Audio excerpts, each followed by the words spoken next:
있게 된 것을 큰 영광으로 생각을 합니다. 오늘은 내가 너를 영화롭게 하였음이니라 이런 제목으로 하나님의 말씀을 대언하고자 합니다. 요즘 세상이 너무너무 험합니다.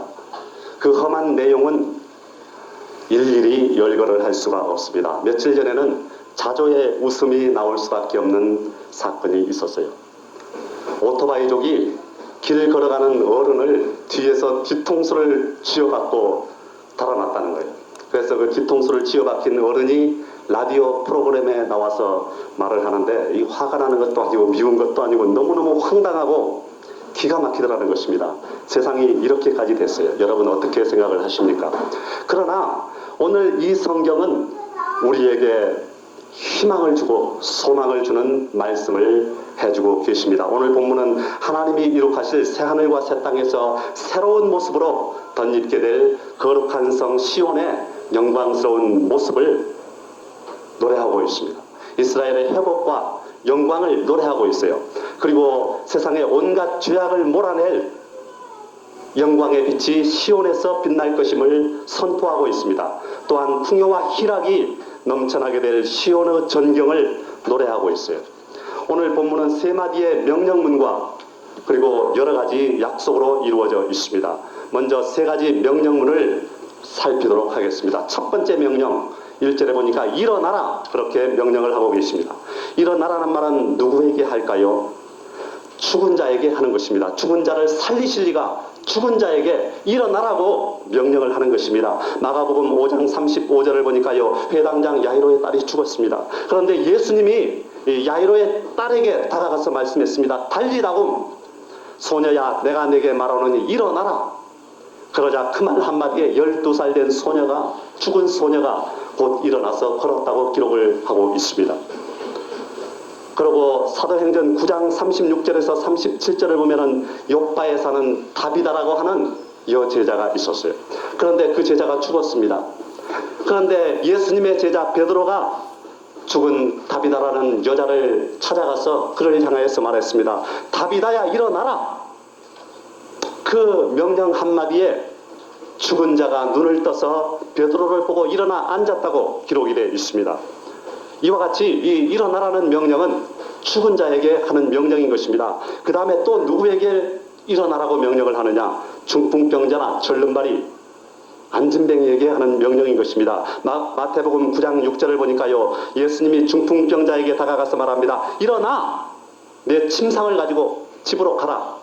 그러자 그가 일어나 집으로 돌아갔다고 기록이 되어 있습니다. 성경은 여러분 귀 있는 자는 성령이 교회들에게 하시는 말씀을 들을지어다 그렇게 명령을 하고 있습니다. 오늘 주님이 여러분에게 하시는 명령을 말씀을 듣게 되시기 바랍니다.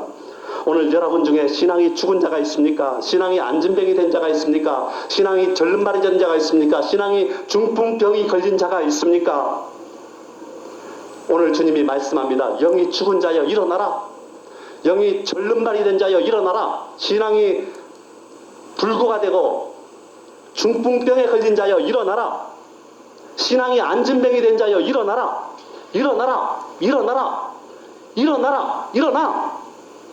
하나님의 말씀을 듣고 반응을 보이라 촉구하고 계십니다. 그 다음 오늘 두 번째 명령을 보니까 1절 뒤에요. 빛을 발하라. 빛을 발하라고 명령을 하고 있습니다. 빛을 받은 시온에게 일어나 빛을 발하라고 촉구하고 있는 것입니다. 빛을 받은 성도들에게 일어나서 빛을 발하라고 명령하고 있는 것입니다. 그럼 왜 빛을 발할까요? 1절을 보니까 내 빛이 이르렀고 여호와의 영광이 내 위에 임하였으므로 빛을 발하라는 것입니다. 내 빛이 이르렀다는 말하고 여호와의 영광이 내 위에 임하였다는 것은 같은 말인 것입니다. 여기 빛은 자연계의 빛이 아닌 것입니다. 영광스럽고 찬란한 오로라의 빛도 아닙니다. 여기 빛은 하나님께로부터 오는 영광의 빛을 말하는 것입니다. 창세기 1장 3절에 보면은 태초에 천지 창조 때 첫째 날에 지은 빛이 있습니다. 그리고 요한복음 1장 1절에서 5절에 나오는 빛이 또 있습니다. 태초에 말씀이 계시니라. 이 말씀이 하나님과 함께 계셨으니 이 말씀은 곧 하나님이시니라. 누가 그 말씀이 태초에 하나님과 함께 계셨고 만물이 그로 말미암아 지은 바 되었으니 누구로 말미암아 그 말씀으로 말미암아 지은 바 되었으니 지은 것이 하나도 그가 없이는 된 것이 없느니라. 그 말씀이 없이는 된 것이 없느니라. 그 안에 생명이 있었으니 어디 그 말씀 안에 생명이 있었으니 이 생명은 사람들의 빛이라. 빛이 어두움에 빛이 돼 어두움이 깨닫지 못하더라. 이 영계의 빛, 하나님의 빛을 말하는 것입니다. 우리는 모두 다 죄를 범하여 어둠에 빠져 있었습니다. 원죄는 조상 대대로 핏줄을 타고 모든 사람에게 유전병처럼 유전되어 내려오는 것입니다. 한 사람도 예외가 없습니다. 그리고 원죄를 가진 사람들은 필연적으로 자범죄를 지을 수밖에 없는 것입니다. 성경은 말씀합니다. 의인은 없나니 하나도 없으며 또 모든 사람이 죄를 범하였음에 하나님의 영광이 이르지 못하더니 그랬어요. 그런데 우리는 어찌하여 하나님께 선택을 받아서 이 빛이 비치게 되어 여호와의 영광의 빛을 받아서 생명이 살아나게 되었습니다. 그래서 반응을 하게 되었습니다. 얼마나 감사한 일입니까? 엄마 뱃속에서 10달 동안 살던 어린아이가 세상에 나오면은 눈이 부셔서 눈을 뜰 수가 없는 것처럼 우리도 이제 막 영적인 세계에 대해서 거듭나고 깨우침을 입었을 때는 그 영적인 세계를 눈이 부셔서 바라볼 수가 없는 것입니다. 그래서 그저 희미하게 영적인 지각을 가지고 조금씩 더 알아가게 되는 것입니다. 하여간 이렇게 해서 빛이 우리에게 임하게 되신 것입니다. 그 다음 또 왜 빛을 발해야 될까요? 2절을 보니까 여호와께서 내 이에 임하실 것이요 그 영광이 내 이에 나타날 것이기 때문에 빛을 발하라는 것입니다. 어두움이 온 땅을 덮고 있습니다. 캄캄함이 만민을 가리고 있어요.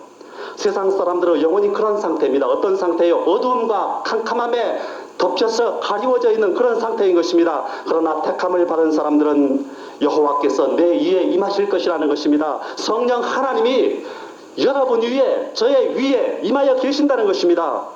내 위에 임한다는 것은 그 위치나 장소를 얘기하는 것이 아닙니다. 너를 지배할 것이라는 것입니다. 그리고 여호와의 영광이 내 위에 나타날 것이라는 거예요. 그러므로 받은 빛과 영광을 드러내라는 것입니다. 빛을 발하라는 것입니다.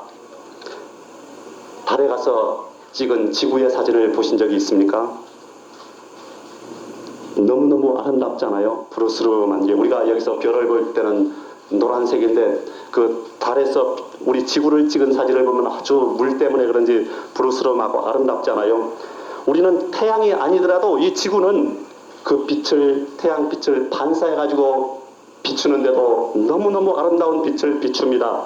태양보다도 더 아름답게 비추지 않아요? 우리도 마찬가지입니다. 우리는 하나님은 아닙니다. 그러나 하나님의 빛을 반사해서 비추더라도 우리는 얼마든지 아름다운 빛을 비출 수가 있는 것입니다. 지구처럼.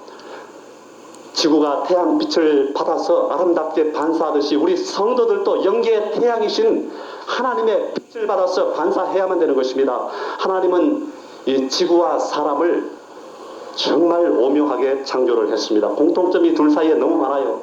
지구가 흙으로 되어 있잖아요. 근데 우리 사람도 흙으로 되어 있잖아요. 지구는 물이 70%요 흙이 30%로 구성이 되어 있습니다. 그 사람은 물과 피가 70%요 살이 30%로 구성되어 있다고 합니다. 또 지구는 생명이 물에 있어요. 화성이나 목성 같은데 과거에 생명이 존재했었는지 아닌지를 조사를 할 때는 꼭 물이 있었는지 여부를 가지고 결정을 합니다. 지구는 물이 생명에 있는 것입니다. 마찬가지로 사람도 그 생명이 피에 있다고 성경은 말씀을 하고 있어요. 그리고 지구는 흙 속에 돌이 있어서 그 형체를 유지를 합니다. 사람도 이 살 속에 뼈가 있어서 사람의 형체를 유지해 주지 않습니까? 그리고 지구에는 공기가 있어요. 그런데 사람에는 마음이 있어요. 사람한테.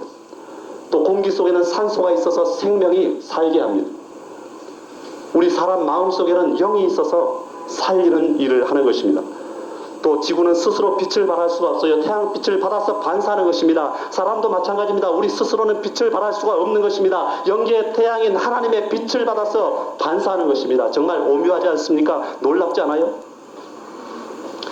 벤저민 프랭클린이라는 사람은 미국 필라델피아 사람들에게 가로등 하나가 얼마나 도움이 되는지를 설득하기 위해서 아름다운 등을 하나 샀다는 것입니다. 그래서 그 등을 딱 따서 등 받침대를 설치해 놓고 그 위에 등을 올려놓았어요. 해가지고 어두움이 거리를 덮자 그는 등에다가 불을 지폈습니다. 그러자 동네 사람들이 프랭클린 집 앞에서 비추고 있는 따뜻한 등불을 보았습니다. 그리고 그 집에서 멀리 사는 사람들도 그 빛에 대해서 호감을 갖게 되었어요. 그 집 앞을 지나는 사람들은 길바닥에 솟아오른 돌멩이에 걸려 넘어지지 않고 피해 갈 수 있다는 것을 알게 되었습니다. 멀지 않아 다른 사람들도 등을 자기 집 앞에다 다 꺼내놓기 시작했습니다. 결국 필라델피아라는 동네는 길거리를 가로등으로 환하게 만들어 놓은 미국 첫 번째 도시가 되었다는 것입니다. 예수님은 마태복음 5장 14절에서 말씀합니다. 너희는 세상의 빛이라. 또 16절에서 이같이 너희 빛을 사람 앞에 비추게 하여 저희로 너희 착한 행실을 보고 하늘에 계신 너희 아버지께 영광을 돌리게 하라. 그렇게 말씀을 하셨습니다. 하나님께 빛을 받은 우리는 사람들에게 그 빛을 반사해 줘야 돼요. 빛을 발하는 존재는 아름답습니다. 빛을 발하는 존재는 편안합니다. 빛을 발하는 존재는 부드럽습니다. 지구 얼마나 아름답습니까? 그러나 빛을 발하지 않는 존재가 있습니다. 뭡니까? 블랙홀. 블랙홀은 빛을 발하기는 그냥 오는 빛을 모두 다 빨아들여서 흡수해버립니다. 얼마나 무섭습니까? 사람들은 여러분 눈이 밝고 귀가 밝아요. 그래서 다 보고 다 듣는 것 같아도 영적으로는 암흑 속에 갇힌 소경이 많습니다. 그래서 이런 노래 부르죠. 어디가 길이뇨 어디가 길이뇨 말해다오. 이런 자들에게 우리는 다가가서 빛을 나눠줘야만 되는 것입니다. 거저 받았으니 거저 주라는 것입니다. 공장에서 일을 하고 있는 어떤 자매님 한 분이 목사님을 찾아왔답니다. 목사님, 제가 다니는 공장 안에 모든 분위기와 그 근무 환경을 생각할 때 저는 너무 무리인 것 같습니다. 아무래도 공장을 그만둬야 될 것 같습니다. 그러자 목사님이 이렇게 대답을 했다는 것입니다. 자매님이 그 자리를 떠나는 것이 주님의 뜻이라는 확신을 주님께서 주셨습니까? 아니요. 그런 확신은 아직 없습니다. 자매님은 등불을 켤 때 어디에다 켭니까? 어두운 곳에다 켜지요. 그럼 어느 때에 켭니까? 물론 어두운 밤에 켜지요. 그러자 목사님이 말합니다. 자매님이 지금 처하고 있는 그 공장과 그 환경이 어둡기 때문에 하나님께서 자매님을 그 자리에 등불로 주셨다는 사실을 생각해 본 적이 있으십니까? 그렇게 대답을 해줬다는 것입니다. 여러분, 애굽은 요셉을 요구했습니다. 페르시아는 에스더를 요구했습니다. 바벨로니아는 다니엘을 요구했습니다. 어두운 당신의 직장은 여러분을 요구하고 있습니다. 어두운 사회는 당신을 요구하고 있습니다. 참으로 나는 빛입니까? 소금입니까? 여러분도 있는 처소에서 빛을 비추게 되시기 바랍니다. 그럼 빛을 비추고 나면 어떤 일이 일어나느냐? 3절을 보니까요. 열방은 내 빛으로 열왕은 비치는 내 광명으로 나오리라. 그렇게 말씀을 하고 있습니다. 사람들이 우리 교회를 향하여서 사람들이 우리 교회가 비추는 찬란한 영광의 빛을 향하여서 나오리라. 이런 축복이 오늘 여러분에게 그리고 여러분의 교회에 임하기를 원합니다. 그 다음 세 번째 명령 4절을 보니까요. 내 눈을 들어 사면을 보라 그랬어요. 내 눈을 들어 사면을 보라. 연상되는 것이 없습니까? 창세기 13장 14절을 보니까 여호와께서 아브라함에게 말씀합니다. 너는 눈을 들어 너 있는 곳에서 동서남북을 바라보라. 뭐가 보이느냐? 끝없이 펼쳐진 땅이 보입니다. 보이는 땅과 땅을 내가 너와 내 자손에게 주리니 영원히 이르리라. 내가 내 자손으로 땅에 티끌 같게 하리니 사람이 땅에 티끌을 능히 셀 수 있을진데 내 자손도 세리라. 셀 수 없이 많은 자손을 주시겠다는 것입니다. 오늘 본문 4절을 보니까요. 내 눈을 들어 사면을 보라 그랬습니다. 그러면 뭔가 보일 것이다. 뭐가 보이느냐? 오늘 여러분에게 저에게 우리에게 하나님이 묻고 계시는 것입니다. 아브라함은 눈을 들어 동서남북을 바라보니까 뭐가 보였습니까? 끝없이 펼쳐진 땅이 보였습니다. 그리고 하나님이 보이는 땅을 너와 내 자손에게 주리라고 말씀을 하셨습니다. 그리고 내 자손으로 땅에 티끌 같게 하겠다고 약속을 하셨습니다.